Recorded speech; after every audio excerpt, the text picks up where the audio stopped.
July 2nd, 2001.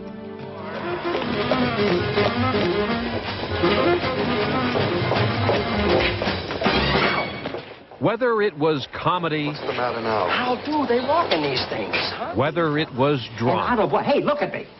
Out of what? Nothing. Cold calling. You want to talk about a sale? You are really beginning to burn my ass, kids. Film, stage, or TV. Dying is just one thing to be sad about. Living unhappily, that's another matter. He was an actor's actor. He was absolutely remained a student of acting towards the end. He was always still hungry to learn the next thing or try the next piece. I adore acting. I don't just love it, I worship it. I think that it is a great profession. I think it's a wonderful craft that in the hands of good actors becomes an art. Tonight, Jack Lemmon remembered. From ABC News, this is Nightline. Substituting for Ted Koppel and reporting from Washington, Chris Bury. You may be thinking it's a bit late to air an obituary of a man who died last week. So let's call it something else. An appreciation sounds about right. Some breaking news on the day we heard that Jack Lemmon had died at age 76 kept us from doing it then. But his career, spanning more than 50 years, is too remarkable to ignore. Last night, after a private service, Jack Lemmon was buried in the same cemetery as former co-stars Walter Matthau and Marilyn Monroe. In the last few days, critics have tried to nail down what made Jack Lemmon such an enduring and popular actor. They've written about his eyes, so intelligent and sad, his voice, energetic yet nervous, and his grace, an innate decency that stood out no matter how comic or desperate the character. He had another endearing quality, too. Walter Matthau once described it as quiet hysteria seeping out of every pore. Lemmon's ability to combine all that in comedy and in drama led to 8 Academy Award nominations, 2 Oscars, and 2 Emmys. Our appreciation begins where Jack Lemmon started, in comedy. Nowhere was his deft touch more apparent than in his role as a corporate patsy in Billy Wilder's bittersweet classic, The Apartment.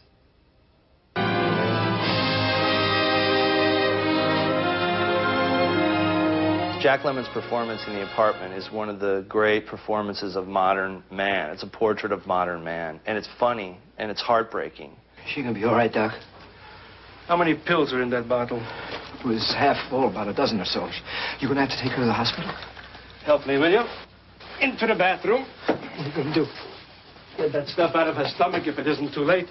There's moments when he saves Shirley MacLaine from committing suicide. Shirley MacLaine's brother, Misunderstanding, comes in and whacks Jack Lemmon. And Jack Lemmon is so in love with Shirley MacLaine that he is honored to take that punch, and he's just sort of dazed and in love. Oh, you fool. Damn fool. And then there is Jack Lemmon, who's quietly giving you one of the most stunning, corrosive, funny performances of what it is to be a modern man in the late 20th century. Billy Wilder made a number of classic comedies or comedy dramas with Jack Lemmon, and I think that one of the reasons why the films are so memorable is because Jack Lemmon was able to speak the dialogue that Billy Wilder and I.A.L. Diamond wrote with such grace and precision. I was lucky enough to see Jack Lemmon around Billy Wilder, and the relationship was very much of a Lennon and McCartney, you know, or Rodgers and Hart. One of these great collaborations that it's in the air. It's in the air around them.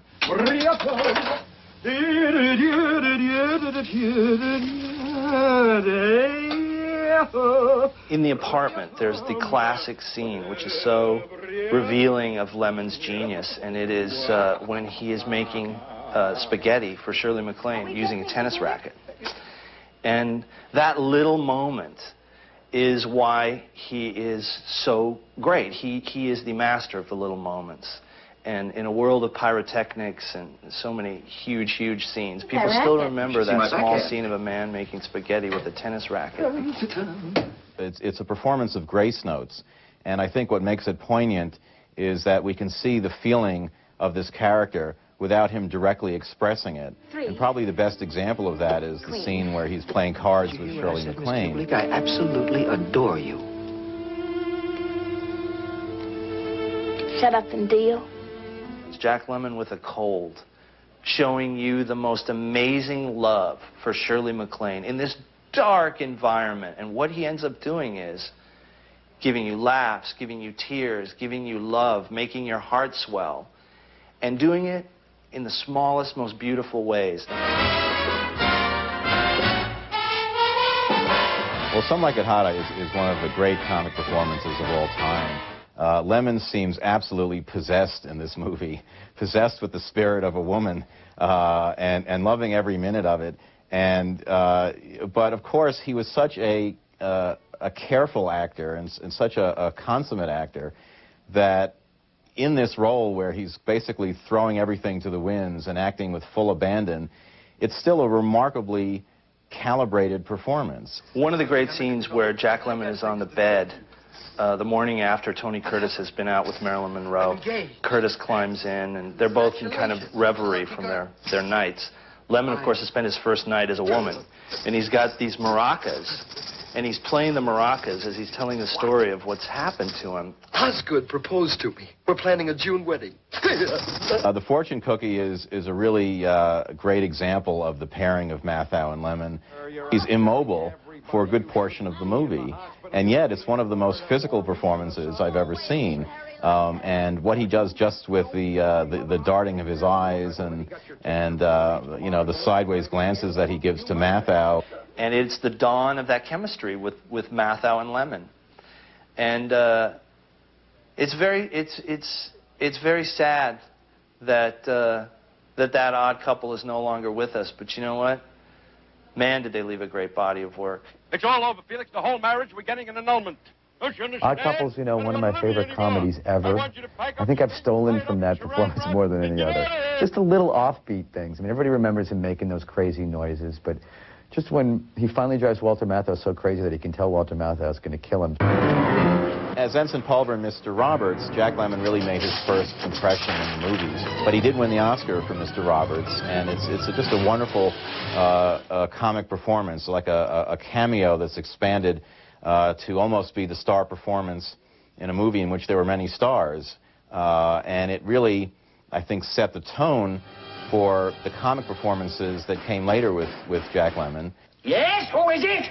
Captain, it is I, Ensign Pulver, and I just threw your stinking palm tree overboard. And one of the great other moments I think you'd have to say was the end of Some Like It Hot. I'm going to level with you. We can't get married at all. Why not?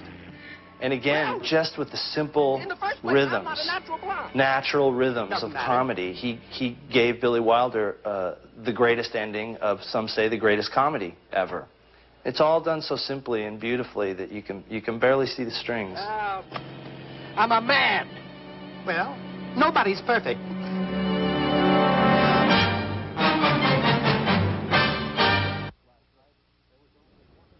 At his funeral service last night, there was only one quote on the program, and it was this: "Nobody's perfect, but Jack Lemmon comes closest." Those words belong to Billy Wilder, who directed Lemmon in Some Like It Hot and 6 other films.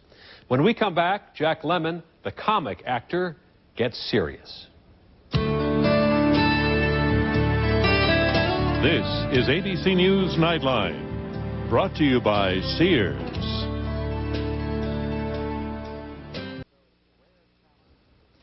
Jack Lemmon was one of those rare talents who could make audiences laugh and cry. An actor who could cross over from comedy to drama and make it look easy. My name is Joe Clay. I'm an alcoholic.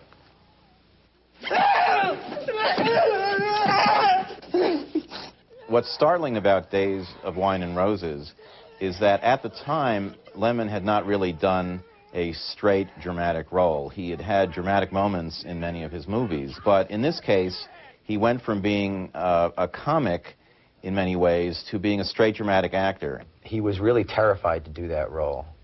And here's another way that Jack was a great teacher. Because he was terrified to do it meant he had to do it. And that after that, whenever he felt that kind of fear, professional fear, he would make sure to do the part. I think that's part of what made him great, is he really kept pushing himself. Lemmon earned his second Academy Award for a dramatic role, this time as Best Actor in the 1973 movie Save the Tiger. Well, Save the Tiger was a movie that meant a great deal to Lemmon, and he had worked on getting it produced for a while.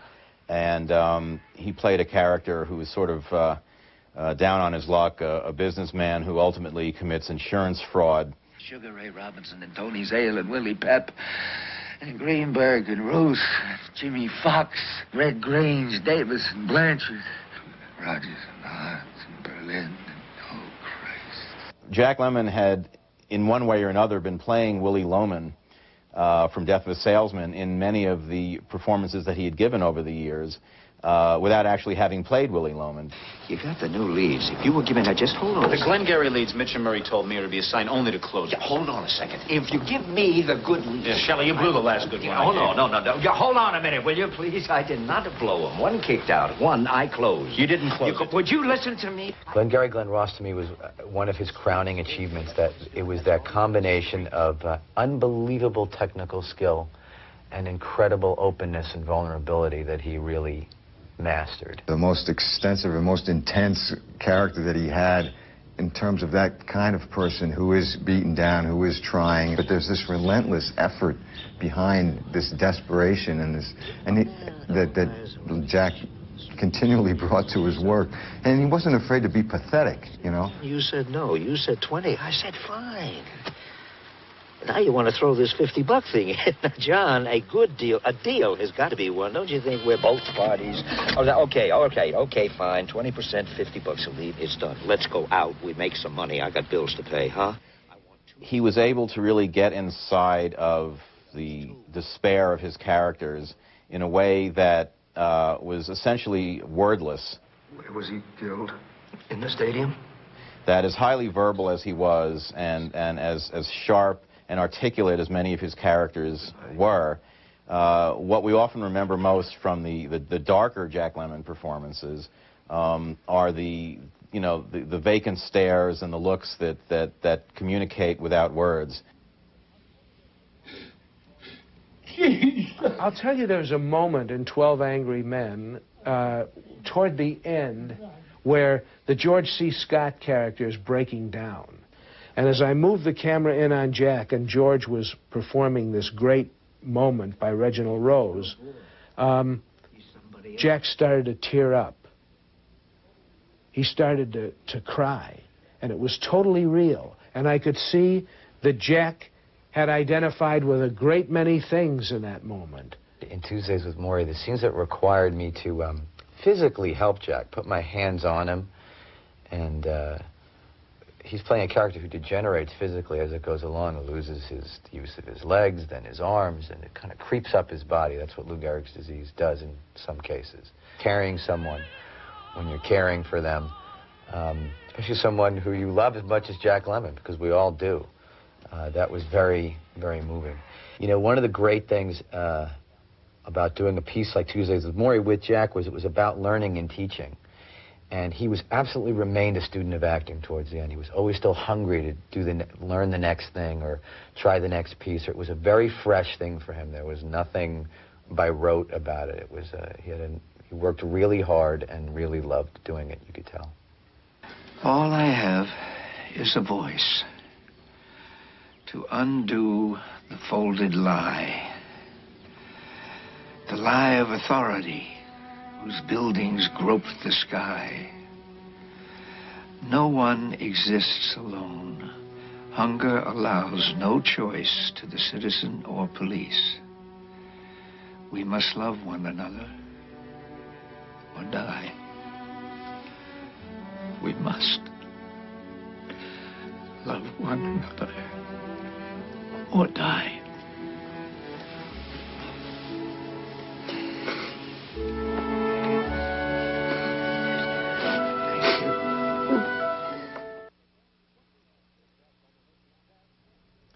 One reason for Jack Lemmon's success is that audiences saw him as one of them. To fans, critics, and actors alike, Lemmon was the everyman. His friend and film partner Walter Matthau explained Lemmon's accessibility in this 1988 tribute from the American Film Institute. I figured my knowing him so well was the reason he always seemed so familiar up there on the screen. It's not. It's just what he does. He allows us to see the tragedy and the comedy of the world through the eyes of someone we know. Someone he hints we may even be. Jack Lemmon broke the wall down between the audience and the silver screen in a very important way, I think. He was you. He was your dad, the guy down the street. He told your story. So you could look up on the big screen and see a guy who was speaking to you. Sometimes it was a diary of your own life up there. And you felt his stardom and you felt his power, but he was every man. And he could tell every man's story. It wasn't just, oh, well, that happens to Cary Grant, never to me. Jack Lemmon, that happened to you. In general, I've been attracted, especially in film, to contemporary parts, because I think that I identify with them and understand the problems of the average person, because I go through them. And I think he was proud of that fact. I think that he had his finger on the pulse of something that was quite universal in terms of human beings' struggle to be here and go through get through a life with some, you know, with some amount of integrity and purpose. And, you know, I think he brought that a lot to his characters, you know. What you saw with Jack Lemmon is what you got is what you saw. He was that guy. He was all of those guys that he played.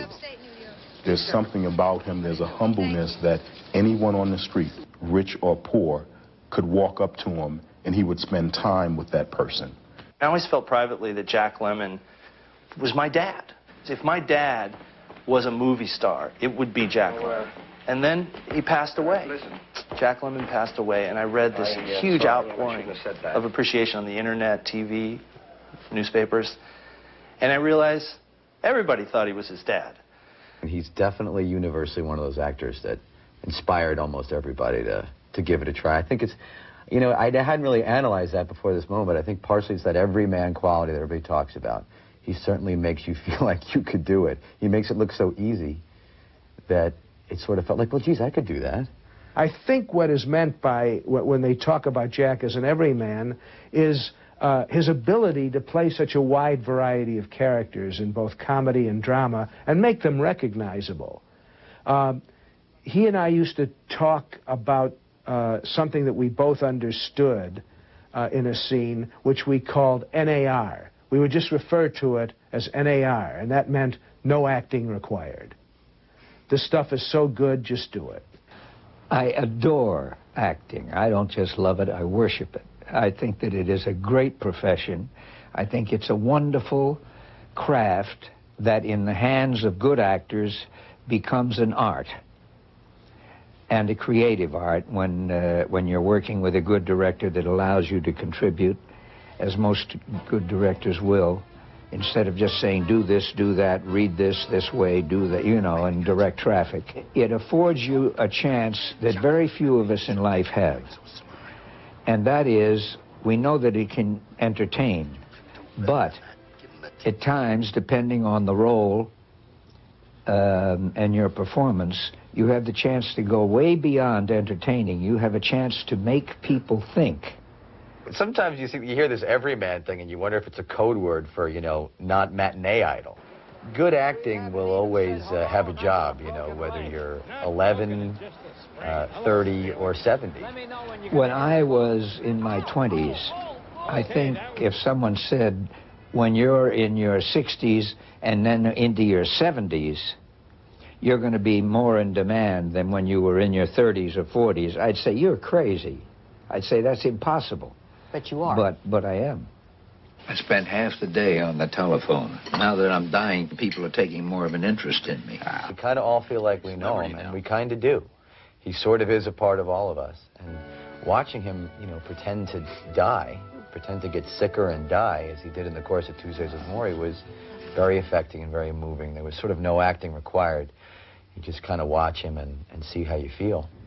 If once, twice in your life, an actor can get a part with some kind of depth, he can go beyond entertaining, and he can touch people, and he can move them, and he can make them think, and he can thereby enlighten them. And I think that is one precious gift that is given to very, very few mortals, even once in their life. It is a noble profession, and I am damn proud to be part of it. When we come back, a final word from Jack Lemmon.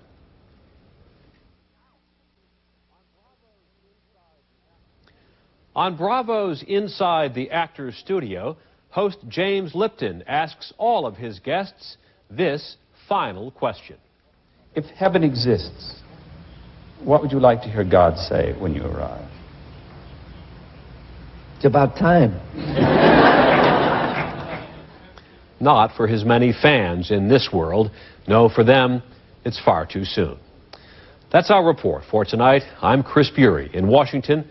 For all of us here at ABC News, good night.